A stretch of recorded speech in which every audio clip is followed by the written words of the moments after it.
go. Mitch Keller came up, top prospect, Pittsburgh Pirate, right? Well, hope you enjoyed seeing him because he's already gone back down to AAA Indianapolis. That's right. Keller was absolutely annihilated. He was hammered for 6 earned runs on 7 hits, 2 walks over 4 innings in his debut yesterday against the Redlegs. He'll return to Indianapolis. He is still a top pitching prospect. He'll probably get another shot in Pittsburgh soon enough, but it won't be his next start. He's back down at AAA pitching for Indianapolis. Now, some news out of Houston this afternoon. You know, Phil Chapman says, I bring bad news. I just bring news, right? Good or bad. We're going to talk some good stuff. But here's something for all you Astros guys out there. I wonder how much fab was spent on Keller. Every league I looked at, Andrea, Keller was gone, gone. Well, good luck with that one. He's like, what's the low kid for Tampa that plays first base? I mean, he came up, played a few games. He was gone, too.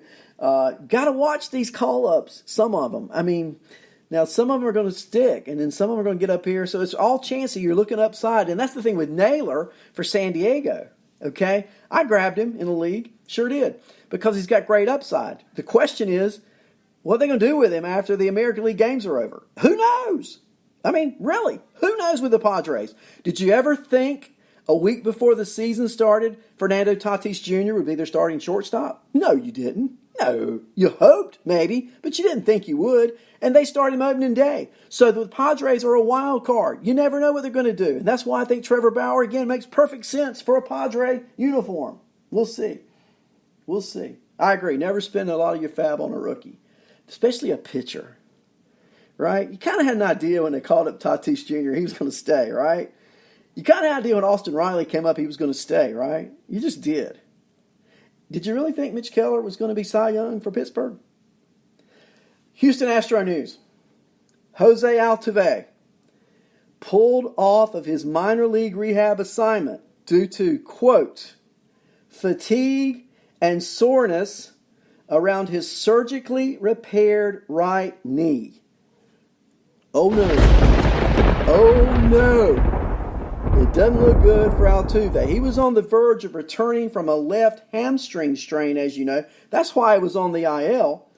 But he experienced this renewed knee problem after playing in his second minor league rehab game at AAA Round Rock on Monday. He's now back in Houston, being evaluated by doctors, and should be there, and more information available on Wednesday. Okay?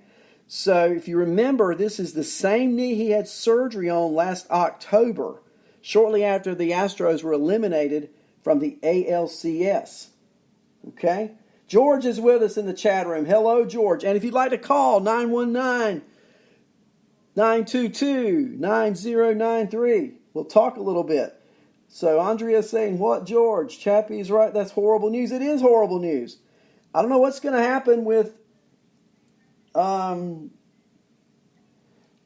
Altuve with this knee, but it doesn't look good, does it? Also, another injury. Who knows what this is about? Carlos Correa. He's out Tuesday against the Cubs because of rib soreness. He's being evaluated by team doctors. There should be more information probably tonight. Jack Mayfield, Super Jack, will play shortstop and bat 6 for Houston tonight. Correa, his second day off. Now, this does not look like the same seriousness that I'm seeing possibly with Altuve, but anytime a player is out, it's always serious, right?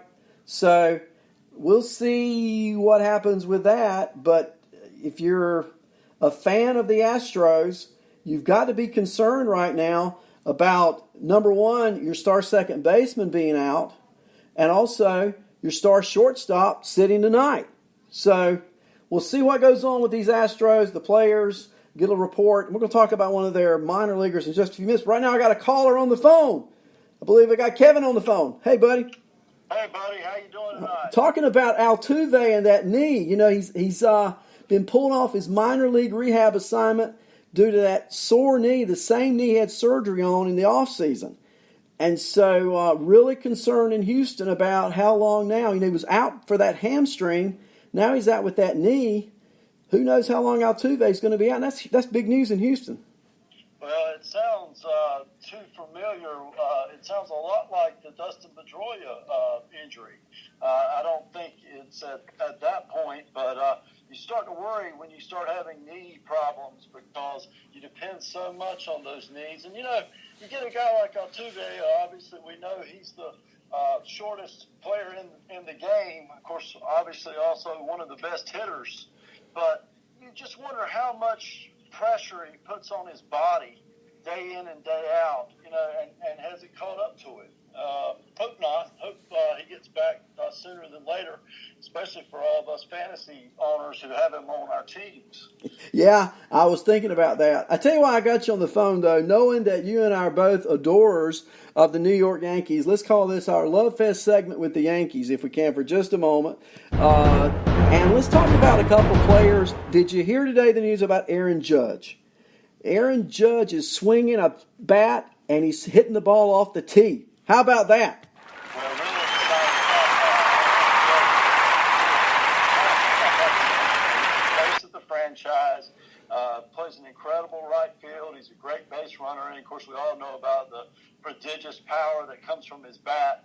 Of course, these Yankees are a remarkable story, and I'm not just saying it as a Yankee fan. I don't know if I've ever seen a team lose the number of players they've lost and be able to thrive. I mean, I was saying when everybody went out about the first couple of weeks, if the Yankees could just hang around 500 until they get to June and maybe be 8-10 games out of first place, they still have a chance. Well, look what they're doing. They're 35-18, and tonight's is the game. I was just listening to the radio pregame with John Sterling and Susan Waldman, and they were saying tonight is the final game of the first third of the season. A win tonight, Arnie, 36 wins. I don't know if the math that I do. I think that's 108 pace. That 108 wins that they would be on, and that's without Judge, Stanton, without Severino, without Betances, and of course Gregorius, who should be back in a few weeks. These guys should start to trickle back in there, and then of course you've got a little bit of the question is, how will they do when they start trickling back in there? But that's a problem for another day. Well, I do know after Aaron Judge hit off the tee today, then he went out into right field and was taking fielding balls off the wall. Like if a ball's hit and you field off the wall, throw back into second base. He was doing those type of routines with Clint Frazier. Now, Frazier needs all the practice he can get, for sure. But to see Judge not only hitting off the tee, but also taking fielding practice as well, very encouraging if you're a Yankees fan. Well, he plays in Durham against the Durham Bulls, or let's go back. The AAA Scranton-Wilkesboro Rail Riders played the Durham Bulls the weekend of June the 14th through the 16th, if I'm not mistaken.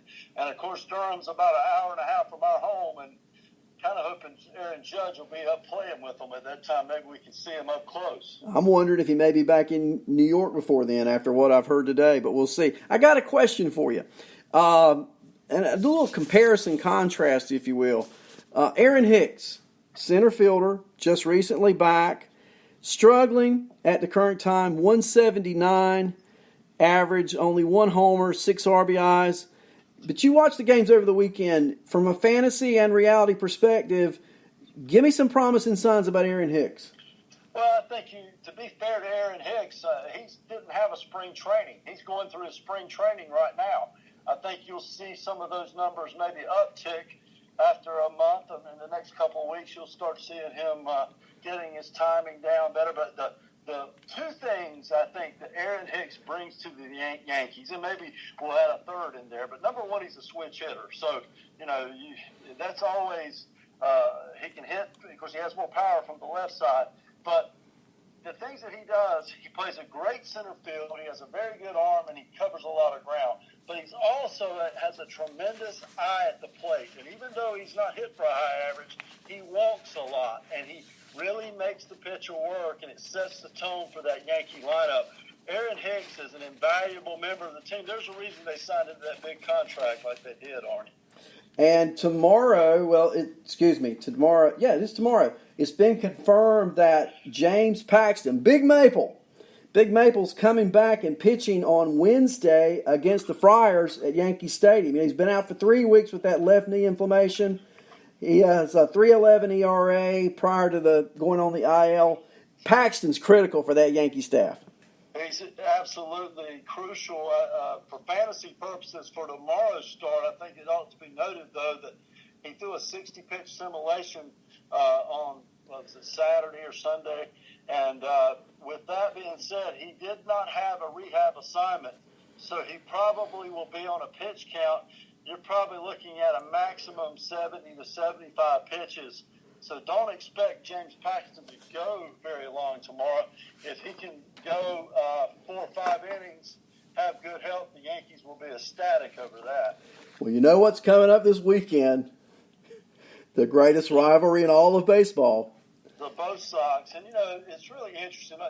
Every episode or epic battle between those two foes throughout the year always has a different storyline. And, of course, Boston coming off a World's Championship and really not getting it in gear until here recently. And they're starting to show the signs of the team that we know that they were last year, and the bats that produce such tremendous amount of power and productive offense. But the Yankees, on the other hand, as we've already talked about, you would think with all the injuries that Boston would be 6.5 up on the Yankees. So I think the pressure is definitely on the Red Sox coming into this series. The Yankees already took a 2-game set and swept them a few weeks ago. So Boston they've got Chris Sale on the mound Thursday night to open it up. They really need to take 3 or 4 from the Yankees. And, you hate to say a series in late May is critical, but for the Red Sox, they don't need to go into Yankee Stadium and have the Yankees beat up on them again. Well, the Boston Red Sox tonight, and I'm trying to find out about the weather. There is an 80% chance of rain, and it's been raining this afternoon in Boston, so that game may or may not make it today. But their lineup is out, and Rafael Devers is now hitting second in that lineup. And, of course, Devers is hitting .366 with 7 homers over his last 29 games. Not a hotter hitter on that team than Rafael Devers. And Andrew Benintendi on the other end of that list, he's not in the lineup. He's been in a funk lately, and Brock Holt's playing left field. So, Boston, Devers has really been coming on, and he's a force. I'm glad you told me that. While you were just talking, I just took Carlos Santana out of my lineup and put Corey Seager in because I'm a little concerned about that weather out there. And although David Price, I really think Santana may have a decent night if they do get that in tonight. Boston, until you beat the champion, they're the champion. And that's what we're looking at. And for that matter, Boston and Houston both, they've got the World Series titles. The Yankees, no matter what they do in the regular season, Aaron Boone is going to be judged on what happens in October. Aaron Boone's already getting criticized. And who could do a better job than that manager's done right now, 35-18. I think it's just going to be an incredibly entertaining summer between the Yankees, the Red Sox, and don't forget the Rays. The Rays have just been so impressive. You're right. And up and down that order, they're not to the level of the 98 Yankees. I'm not saying that. But similar in that there's really no given superstar, but on any night, any one of those 9 can lead them to victory. Well, yeah, you're getting in rarefied. Yeah, I know. Yankees. Yeah. But I know what you're saying. They're a steady team that they go about their business. Of course, this Austin Meadows, I really think he could be a star. He's really showing the signs of just what a great player he can be and how he was touted when he came up with the Pittsburgh Pirates.